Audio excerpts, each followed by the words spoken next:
Recentemente, um político russo e também opositor do Kremlin, Nikita Yuferev, ele pediu uma ação legal contra o presidente Vladimir Putin por nada mais e nada menos, após as falas de Putin chamar a operação militar especial na Ucrânia como guerra, em vez de usar o termo oficial que está sendo ali usado por Moscou. Qual que foi a alegação de Yuferev? Durante a coletiva ali de imprensa entre Vladimir Putin, na quinta-feira passada, Putin ele disse que a Rússia, numa tentativa ali de negociar o conflito, quer, como qualquer outra nação de interesse ali na Ucrânia, quer acabar com a guerra o mais rápido possível. Porém, esse foco, ele não é em si tratado como uma guerra por Moscou e pelos seus legisladores, principalmente pelo Kremlin, mas sim de uma operação militar especial, como Putin já vinha adotando nos últimos tempos, nos últimos ali praticamente 10 meses de conflito.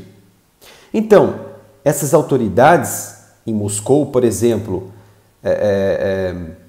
os deputados, legisladores, normalmente eles se referem ao conflito como uma operação militar, sim, e Putin ele decretou algumas regras, algumas leis que foram aprovadas posteriormente para calar qualquer tipo de oposição.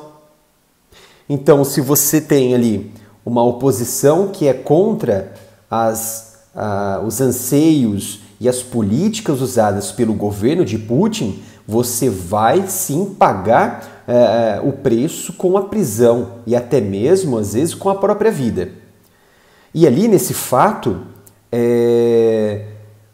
nesse decreto de Putin, as questões sobre fake news, ou seja, notícias falsas, também entram, englobam esses decretos ali de regulação da oposição da Rússia, que faz com que o Kremlin seja blindado e as ações do Putin sejam blindadas. Então, de acordo com esse deputado, Yuferev, deputado lá de São Petersburgo, o presidente Putin chamou a operação de guerra e não houve nenhum decreto, nem houve nenhuma ação do próprio Moscou, da capital Moscou, do Kremlin, que a operação estava o quê? No patamar de guerra contra a nação russa. Então, nessa ocasião, o Yuferev ele está neste momento solicitando, fazendo um pedido formal para Moscou reconhecer que o Putin cometeu o que? Fake news sobre o exército russo e que poderia o que? Ainda render prisão para o Putin. Então vejam só que esse aí, vocês estão vendo na imagem, é o Nikita Yuferev, que ele exigiu ali uma retratação de Moscou que poderia o que? Prender Vladimir Putin por fake news e que ele acabou violando o seu próprio decreto. Então sabemos que realmente o que acontece com os críticos de Putin ou aqueles que realmente descobrem alguma falcatrua dentro do governo ou na política ali que está relacionado com as redes de apoio do Vladimir Putin, seja os oligarcas, os bilionários, em que sabemos o que acontece. E também acontece sim também nos Estados Unidos, uma caçada, por exemplo, ao Edward Snowden, que foi através de relatos que trouxe a mídia, trouxe relatos documentados sobre a espionagem da NSA, e hoje ele ainda é caçado, vivo ou morto. Sabemos que nos Estados Unidos também tem, só que a mídia ela é abafada. Então a alta cúpula do Putin, do Kremlin, ela é coordenada, é claro, pelas atividades do serviço ali, secreto da polícia FSB, que exercem função ali dentro e fora da Rússia, para o quê? Queimar arquivos vivos, ou seja, pessoas e também arquivos físicos, como já sabemos. São indivíduos que trazem algum desconforto para o Kremlin, são indivíduos que trazem alguma desvantagem no quadro político de Vladimir Putin. Então, vocês estão observando aqui Alexei Navalny. Quem que foi Alexei Navalny? O caso dele. Foi um ativista que teve suas ações em empresas dentro da Rússia banidas como extremistas ali pelo governo de Putin e que ele quase perdeu a própria vida ali em agosto do ano de 2000 após ser envenenado por um agente nervoso que é o Novichok. O Novichok, ele tem uma fórmula que era produzida lá na época da União Soviética e que é utilizada até hoje pela sua eficácia e cor muito transparente, que pode ser confundido com água, com vodka no caso, e realmente ele é altamente letal.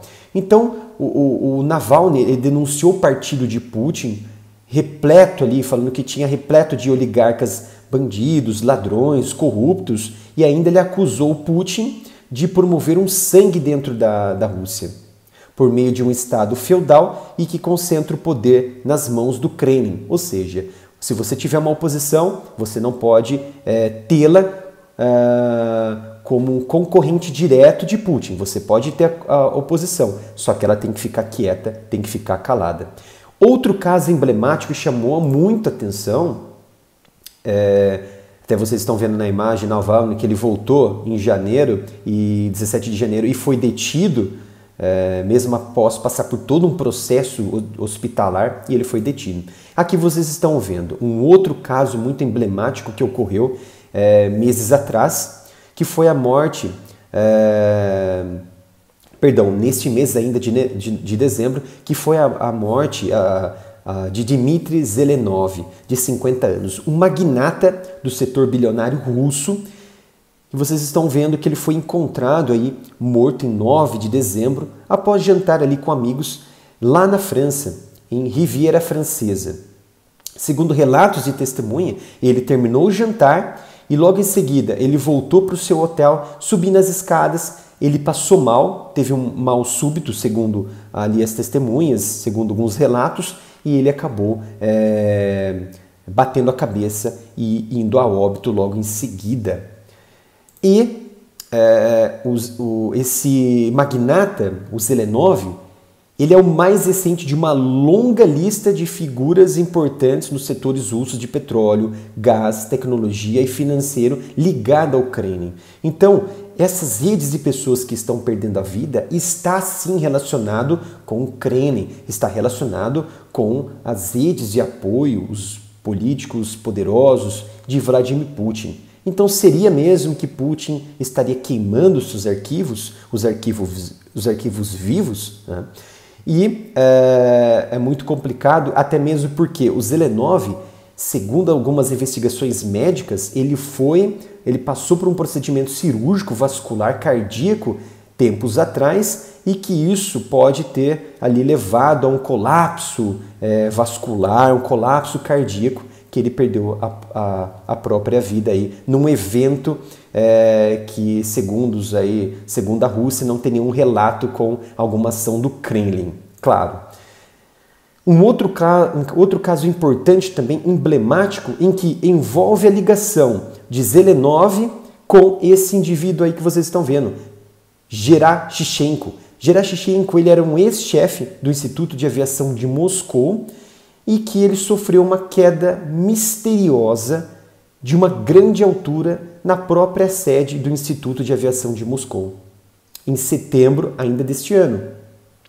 Então, segundo os relatos da própria assessoria de imprensa da própria empresa, foi um evento, um acidente, uma infelicidade que aconteceu.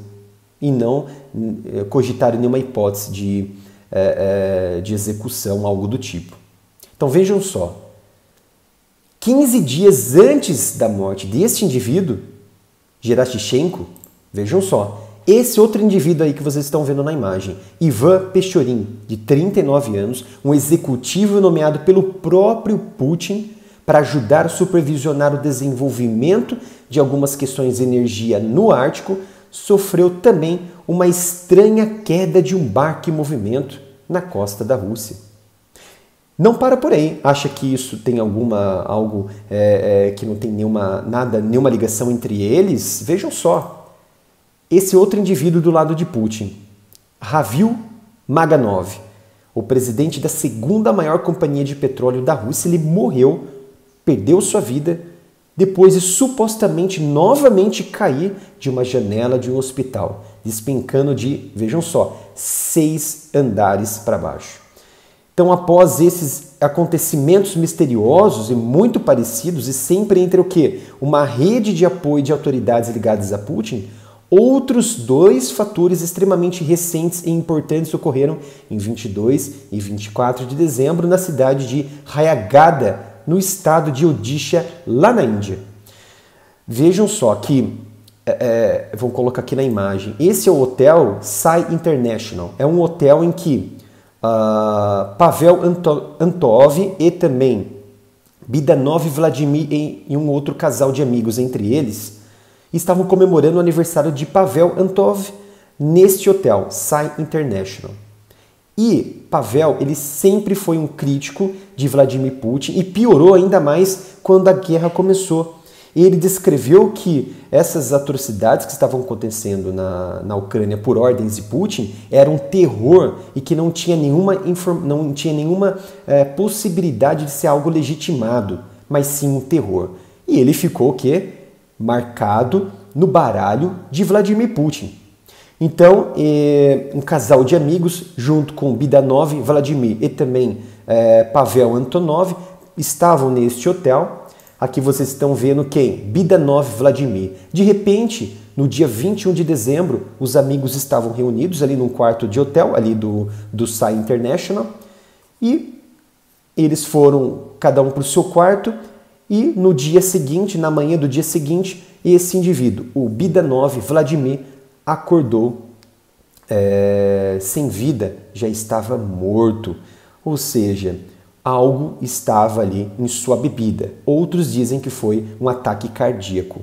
E 2 dias depois, vejam só, em 24 de dezembro, esse indivíduo aqui, esse poderoso, esse magnata, Pavel Antov, lembra que eu falei, um crítico ferrenho de Putin, morreu depois do quê? Cair do 3º andar desse hotel, do hotel Sai International. Veja que coincidência terrível que aconteceu. Pessoas muito ligadas a Putin, pessoas muito ligadas uma a outra, estão perdendo as suas vidas. Por quê? Por atos e por quê? Por estarem relacionados com informações privilegiadas e também por críticas a Moscou, por críticas a Putin. Então, até mesmo Antonov ganhou essas manchetes ao criticar essas ações de Putin na guerra. Então, observando esses fatos nos últimos meses, vocês acreditam que aquela primeira informação que a gente deu sobre aquele político que criticou Putin, que abriu uma ação ali lá em Moscou para investigar Putin e acusá-lo ali de fake news, como foi as ações de Nikita Yuferev, vocês acreditam mesmo que tem alguma ligação entre essas questões e também Nikita pode ser o próximo alvo de Putin após pedir a cabeça ali de Vladimir Putin? E sabemos que pelo menos 12 oficiais, indivíduos, magnatas da elite russa foram a óbitos misteriosamente por supostamente tirar a sua própria vida, outros sofreram ataques cardíacos. Então isso levanta uma questão muito séria. Seria mesmo que Putin estaria o quê? Queimando arquivos vivos? Queimando documentos? Coletando informações? Até porque, em alguns casos, muitas áreas de quartos das propriedades foram reviradas. E fica essa questão no ar. Será mesmo que Putin estaria queimando os seus arquivos? Deixe aqui no comentário o que vocês acreditam sobre esses casos. Também convido vocês a se inscreverem no canal, ativarem o sino de notificação e, se possível, doarem qualquer valor para a nossa chave Pix, que é o canal areamilitarov@gmail.com, que vai ajudar imensamente o nosso trabalho diário aqui na plataforma do YouTube. Muito obrigado pela sua presença e nos vemos no próximo vídeo aqui no Área Militar.